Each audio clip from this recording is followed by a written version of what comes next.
Hey guys, welcome back to my channel. It's your girl, the Brooke Ashley, and today we are here to discuss The Real Housewives of Beverly Hills, Season 12, Episode 11. And when I tell you something is going to be you and I, because I am just so aggravated at how you're allowing Kyle, Dorit, and Diana to steamroll you into apologizing. For what?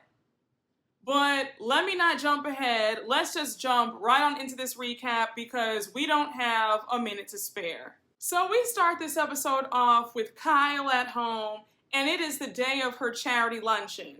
Now, mind you, all the ladies except for Rinna, Erica, and Garcelle will be in attendance because the three of them are sick with COVID.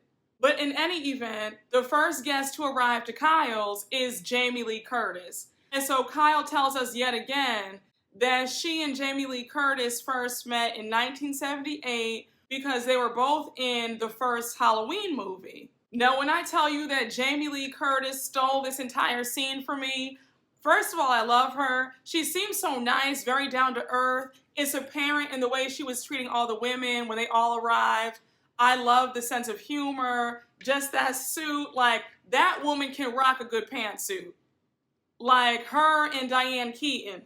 So while they're waiting on the other women to arrive, Jamie Lee Curtis and Kyle are discussing the charity, and Kyle brings up how the Children's Hospital is going to be building a new play area for the kids. And then we also find out that Jamie Lee Curtis also started her own business called My Hand and Yours. Now, I was screaming at this part of the conversation because they were in Kyle's dining room, and Jamie said, look, I'm going to sit in the seat that has the best lighting because I always do that at board meetings. Like, I will always pick whoever has the best lighting. Like, I don't care if it's your seat. I don't care if it's your office. I'm going to sit where it's best lit. I said, I know that's right because I don't care what anybody says. Good lighting is essential. And Kyle, even though I can't stand you, I will say you do have a gorgeous house. And that dining room, the way the table was set up, I said, chef's kiss, you did that. I'll give you half a point for that. I might not like you, but I will always give credit where credit's due. So now all the ladies start arriving. Diana arrives first. I was just like, with her lip-licking self. I can't stand Diana. And I love how, as a collective, 99.9% of us can't stand her and we want her off the show. And I'm placing bets at Diana most likely will not show up to this reunion. I sincerely doubt she is going to have the courage or the balls to even show her face after a season like this. But let me not get off topic. Now, Cherie Zampino arrives. Always good seeing her. And one of you guys hit the nail on the head about who Cherie favors. She looks just like Lisa Ray, and she also favors Sunny Hostin from The View. So now, Sutton and Crystal arrive, and of course, Diana is all rude. Her face is all frowned up, talking about she's repulsed by Sutton, can't stand the sight of her. And it's like, if you claim to be so unbothered, then just ignore her. I will never give anybody that kind of satisfaction where I'm frowning my face up, letting them know that I'm bothered by them being around me. If we don't like each other, I will ignore you. And I ignore people very well. So I'll be damned if I let you think that I'm bothered by your presence. All that frowning your face up, rolling your eyes, it's like, grow up. Doing all that at your big age. So now Dorit is the last to arrive to the luncheon.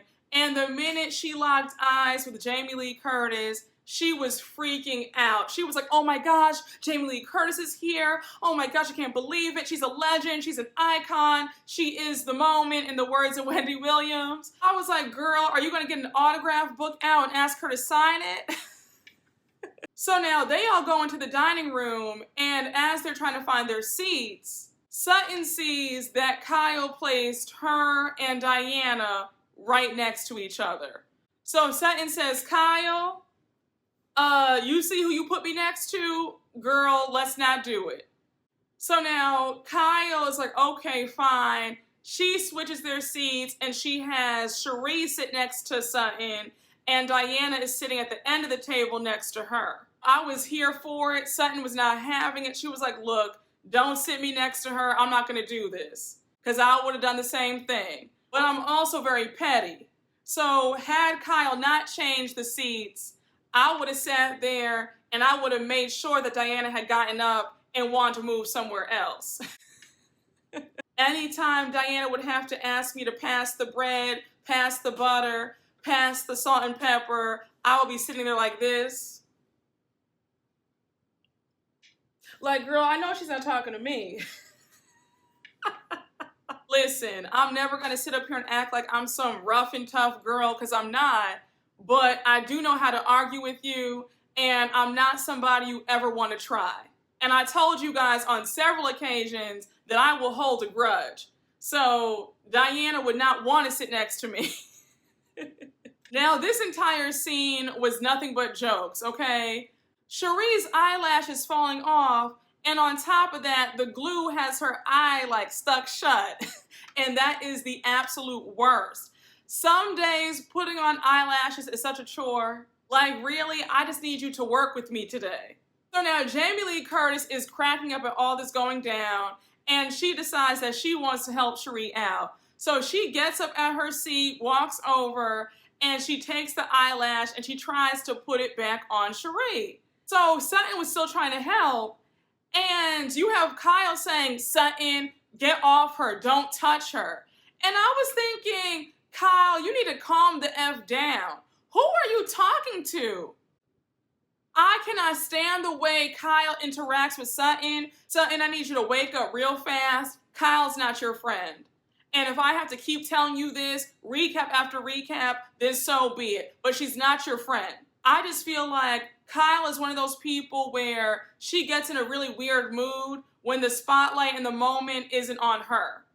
And I think that because Jamie Lee Curtis was focusing on Cherie, she got kind of nasty about it and took it out on Sutton. Maybe I'm reading too much into it, but I did not like the way she spoke to Sutton in that moment. So while Jamie Lee Curtis is helping Cherie out with her eyelash, we now have Dorit whispering over to Diana, asking her about the lunch that Diana had with Sutton. So she's like, girl, how did it go?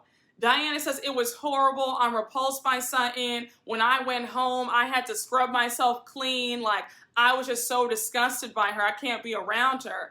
And I'm thinking, what are you talking about? And we, the viewers, have to scrub ourselves clean every time we see you on camera.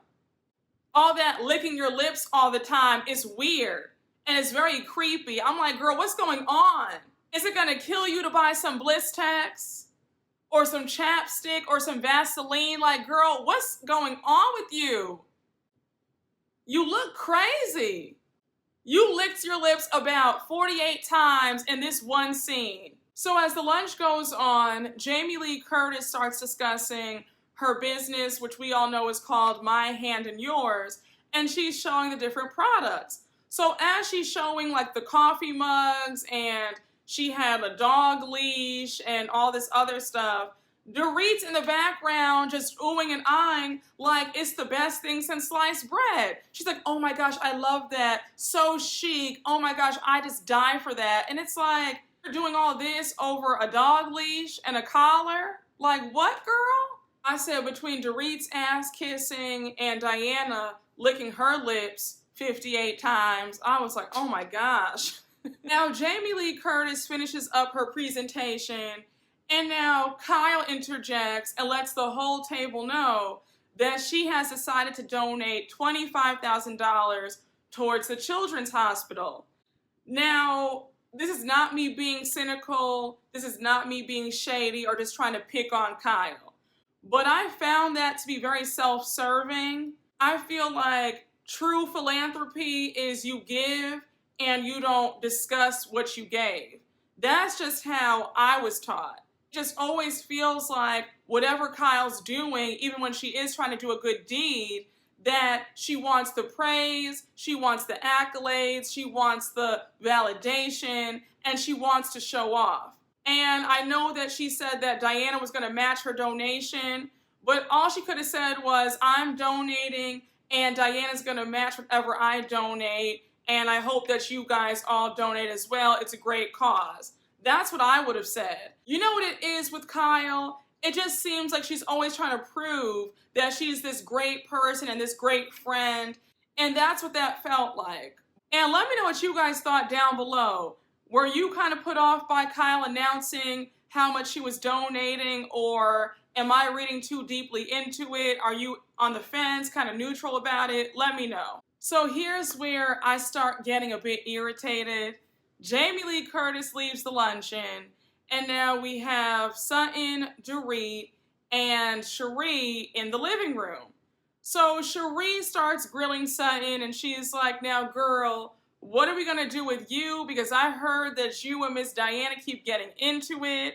You guys had a lunch. It didn't go well. Like, what's going on, Sutton? Why are you always in trouble? I said, Cherie, you know I love you and all, but I'm going to need you to stop. Erica, Kyle, Rinna, and Diana have all been coming after Sutton for no reason. And they've been doing it because they view her as an easy target and as a storyline. But anyhow, Sutton says, look, I don't know. I guess the things that I say land me in trouble sometimes. At this point, I'm going to just stop talking, not say anything around these ladies, and keep it quiet. And honestly, Sutton, that's a great idea. Beat them at their own game. Don't even say anything. You already know they're there to twist your words up and gaslight you, so I would just be quiet.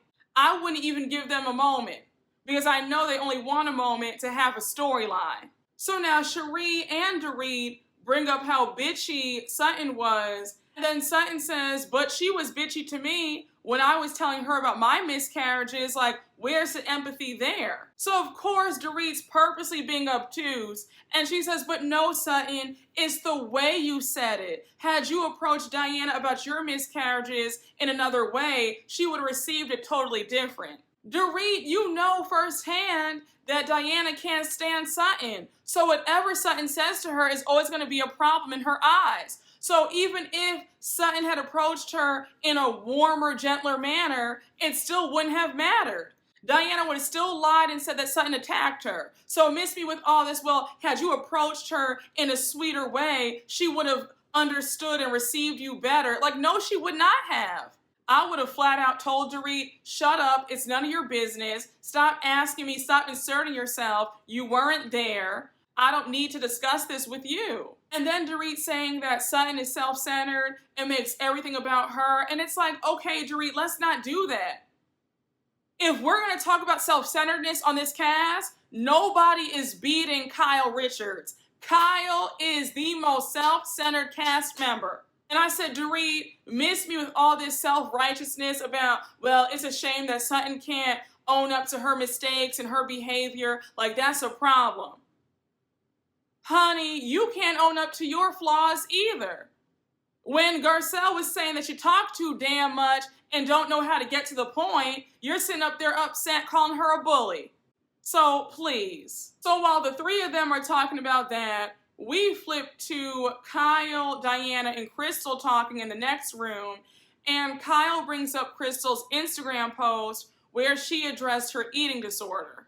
So Crystal says that she wanted to be open about her eating disorder and she wants to help somebody who's also going through it, and how the holidays are a very triggering time. So now Kyle starts asking Crystal a plethora of questions, and she's like, so is it a control thing or an appearance thing? And Crystal says it's not about my appearance, it's about control. Now when Kyle started asking more questions regarding if Crystal binge eats or not, I was thinking, Kyle, when it comes to very sensitive issues like this, let people tell you what they want to tell you. I'm a big believer in just listening. I don't like to ask a lot of personal questions. I let you tell me what you feel comfortable telling me and leave it at that. And you could tell that Crystal felt uncomfortable because she was like, oh my gosh, Kyle, like all these hard questions. What really got me during this scene was how Kyle made it about herself the same thing she accuses Sutton of doing. Kyle can't let anybody have a moment without inserting that she dealt with it too. When she said, I'm only asking you questions because I know what it's like, I also have my own issues with the food as well. And it's like, Kyle, can't you ever be a listening ear? Must the conversation always circle back to you? Sometimes the best thing you can do for a person is just listen and not insert how you also dealt with it too. Sometimes the other person just wants to see that you care, that you heard what they're saying, and that they had your full attention. But again, my heart really goes out to Crystal. I hope she's able to overcome this. And hearing her story reminded me of Jackie from New Jersey. And if you watch Jersey, then you know that Jackie also suffers from an eating disorder, and we saw her take the steps to get help for it. So now Crystal, Kyle, and Diana walk back to the living room, and they join the rest of the ladies. So of course things get awkward because Kyle can't help herself. She's like, oh, what were you guys talking about while we were in the next room? Were you guys talking about Sutton and Diana's lunch? And it's like, you can't help yourself. Why do you have to bring that up? You guys had a nice day. Now why try to bring the day down by talking about this? Also, why are you so invested in what's going on between Sutton and Diana? It's none of your business. And Sutton is better than me because I wouldn't have answered any questions. I wouldn't have talked about this. I would have ignored everybody like, I'm not doing this with you guys, so let's talk about something else. But since I'm not on the show and Sutton is, Sutton says, I mean, look, me and Diana went out for lunch. The lunch went left. And I think that Diana just isn't ready to accept my apology or hear me out. Now, I was happy when Sutton said, look, I've already apologized, but I'm not apologizing to you again. I said you shouldn't have apologized to her in the first place if we're being real. But you were nice enough to apologize once, but that's right, Sutton, don't you dare apologize to her again. Now, I'm going to be honest, when Diana interjected to tell her side of things, I couldn't really understand what she was trying to say. I think she said something to the extent of she didn't want to count the weeks of when her baby was supposed to be born and how she should not have gone on the Mexico trip. She wasn't feeling like herself. And then she said that she was still bleeding when they were on the plane back to LA. And then she said something like, yes, she sent rude messages in their group chat, but she's doing her best. And I was thinking, an apology would be nice. I understand that you're going through a hard time, but you can't use that as a crutch to treat people poorly and to be nasty. Because you calling out Garcelle in that group chat was unacceptable. And Diana wants to be the villain and the victim at the same time. And you guys know how I feel about that. You can't be both. Pick a side and stay there. And while what you went through is very sad, how you treated Sutton was unacceptable. For you to want all this grace, you need to extend that grace to Sutton. When she shared how she had 2 miscarriages, you were mocking her. Who does that? Now, Sutton, here's where you lost me and where you also pissed me off. Because when you said that you're 95% to blame for why you guys don't get along, I said, excuse me? She's the one who tried you at Harry Hamlin's birthday party with the whole table fiasco between you and Rinna. She started it. She also called you clumsy with your words and said that you were weird and awkward when you guys were in La Quinta. So how are you 95% to blame for all this? I was just so mad that Sutton was giving her a pass. Like, Sutton, I'm just getting sick of it. It's like you don't have a backbone. Is your self-esteem not high enough? Because what is the obsession with wanting to be friends with people who don't really like you like that? It's weird. And then when you said, you know what, take all the time you need and I'm here when you're ready to talk, I was like, there would be no more conversation with me and Diana. I would be paying Diana dust. The most she could get out of me is a hello. And even that would be a stretch. Now we jump to a short scene with Lisa Rinna and Erica on FaceTime talking. They're talking about Diana's Christmas party that's coming up in a few days. And then Rinna brings up how she saw that Erica's in the latest LA Magazine issue about her and Tom's legal issues. And so Erica says, girl, that article is so late. It's the same regurgitated nonsense from last year. And I don't like how they kept calling me ambitious, like it was a bad thing. And it's like, girl, nobody's mad at you for having dreams. We're mad at you because you're a thief. So now Rinna presses Erica about her divorce, how that's coming along. And we learn that Erica cannot afford to divorce Tom because if she does, then she'll have to end up paying him alimony. I said, you need to pay those victims. Does anyone else find it really strange and very comical the fact that Rinna can ask Erica about Tom and if they still talk, but God forbid anybody else asks her, it's a problem? Because the fact that she snapped at Garcelle and Sutton last season when they asked her, but now it's all cool and it's all good because Rinna asked. Got it. Now this next scene is Kathy Hilton's first appearance for this season. Let me say that I am eagerly awaiting these upcoming episodes because as you all know, there's been a lot of drama about this whole Aspen trip. Allegedly, we're going to see the rumors be brought up where Rinna is accusing Kathy Hilton of going nuts on the trip and also using some slurs. And it's going to be a hot mess. I hope and pray that Kathy would not be so dumb to say slurs on national TV because they're saying that she said a homophobic slur, you guys already know what it is, and that she said a slur regarding Black people.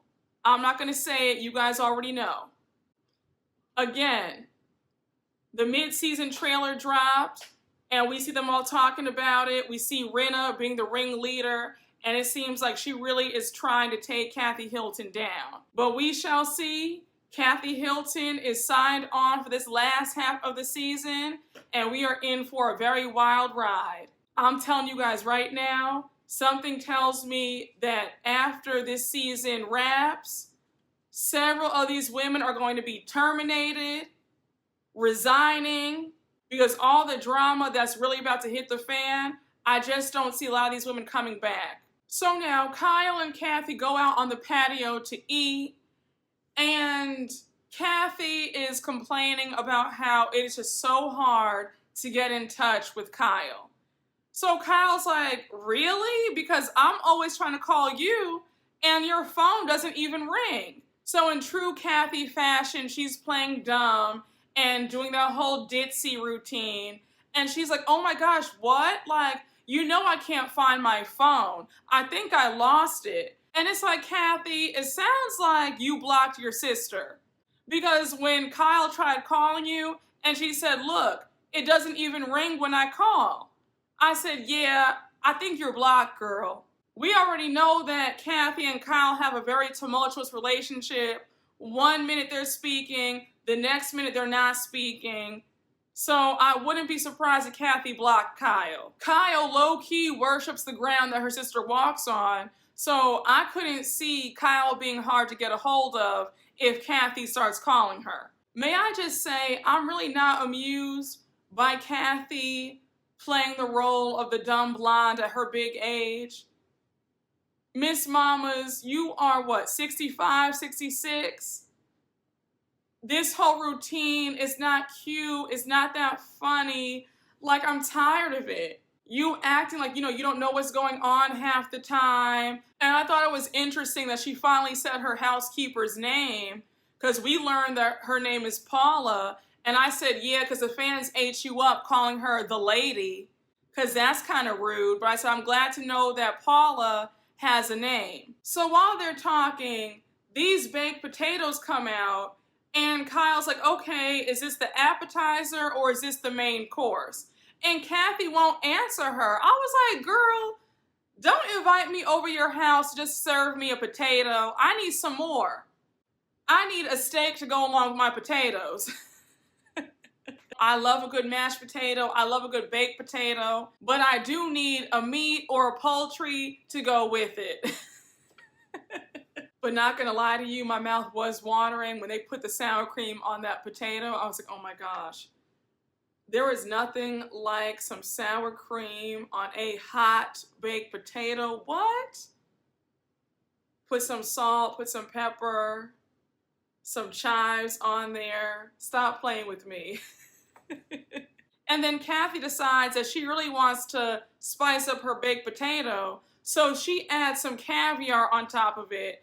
And I was thinking, now I like caviar, but I don't want caviar on my baked potato. And then you have Kathy complaining about how overwhelmed she is, how she's wrapped all those presents by hand, and how she's stressed out, and going on to say the house is falling apart, and somebody peed on her sofa. I was like, Kathy, what are you talking about?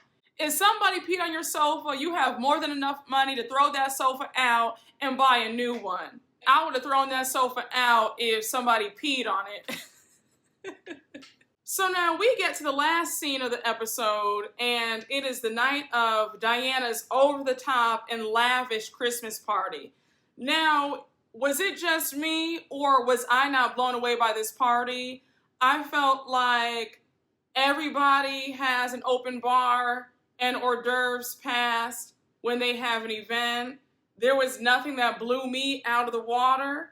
I was like, okay. As much as she kept talking about how over the top she does it, I wanted more. Diana Jenkins has to be one of the biggest flops of all time in Housewives history. So all the ladies are arriving one by one, and when I tell you, it is apparent that Lisa Rinna was happy to have some camera time again. So we see Erica arrive, then we have Diana's kids arrive, and remember how Diana's son is dating Rachel Roy and Damon Dash's daughter, Ava. So she was in attendance as well. And can we just talk about Diana's fiance, Asher, for a few minutes? Because he was walking around that party like he actually paid for anything. I'm like, boy, if you don't sit down talking about, they spent so much and they worked so hard to put this party together. I'm like, Diana did. Diana's the one with the wallet.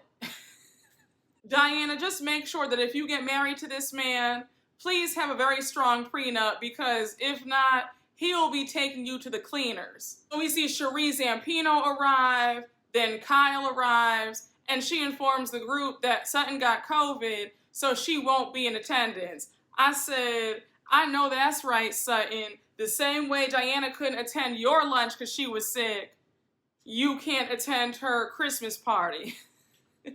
Now, when Kathy Hilton arrived, can we just discuss her for a minute? Because when she was making small talk with Diana's son and then Ava Dash, the interaction was weird. She gave Ava a handshake, and then she was gonna give her son a handshake, and then she was like, oh no, I don't know what to do right now. I don't know if I should give you a handshake or give you a fist bump. And then when she left them, she went on to hug everybody else at the party. I was like, girl, what was that about? So now we see Garcelle arrive last. And Garcelle, I love you, girl, but I was not feeling that outfit. And I love Garcelle, so it pains me to even dole out a critique. But this season, I have not been blown away with any of Garcelle's outfits. And when you see her on Instagram, it's a 10 out of 10. But on the show, the outfits are like a miss. And it's just really weird. I want to see the outfits that you have on Instagram on the show. So now we see Garcelle, Erica, and Crystal talking, and the topic of Crystal's eating disorder gets brought up. So when I tell you that Erica was just being such an asshole, and I don't want to hear anything about she was drunk, had too many drinks. No, she was being an asshole. She was out of line. I was like, are you kidding me? This woman has a serious eating disorder and you're trying to make jokes about it and make light of it? What? So Erica starts questioning Crystal. She's like, so what is it? Do you feel guilty after you eat? Like, do you binge? Like, what do you do? So while Crystal's talking, Erica interrupts her and says, you know what I say? Take laxatives and get rid of it. So she starts laughing, and Crystal and Garcelle are both looking at her like, are you crazy right now? Did you really just say that? Garcelle says in her confessional that Erica is not a doctor, and for her to even suggest that a person with an eating disorder take laxatives is out of order. Crystal, let me tell you something right now. You should have cursed Erica clean out for that. I don't know how you even sat there with a straight face and even entertained her. Erica was dead ass wrong. So Erica's asking some more inappropriate questions, asking if Crystal feels better after she purges, and then goes on to add, well, honestly, with me, I'd rather poop it out. And it's like, you really think this is appropriate to say to someone who has an eating disorder? And don't forget the fact that you're on national TV, knowing that there are some viewers who might be struggling with the same thing that Crystal's struggling with. And you're making light of it and trying to make a joke about it and asking these stupid ass questions. So Crystal is super weirded out by Erica's line of questioning and the stupid comments. And she's like, is she trying to be helpful right now? Or is this the case because she had too many drinks? So now the episode ends with a server coming around with some food. And so Erica rudely blurts out, Crystal, you can't have that. It's a chicken tender with ranch. And when I tell you, everybody at the party is looking like, wait, what? Like, what just happened? Crystal walks away to sit down, and she is visibly pissed. I said again, Crystal, you should have cursed Erica out. If I were you, I would have sent Erica home crying. Erica, when I tell you, you are one of those people where I have nothing nice or positive to say about you, and it's taking everything in me to not go off and really start cursing. It really is.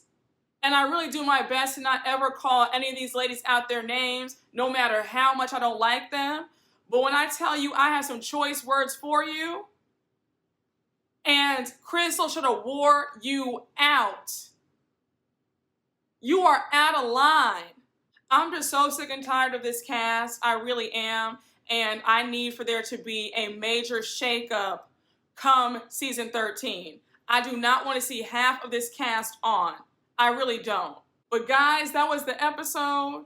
Thank you all so much for watching my recap. I hope you all enjoyed. And as always, please do not forget, like, comment, and subscribe. And I will see you all later. Bye.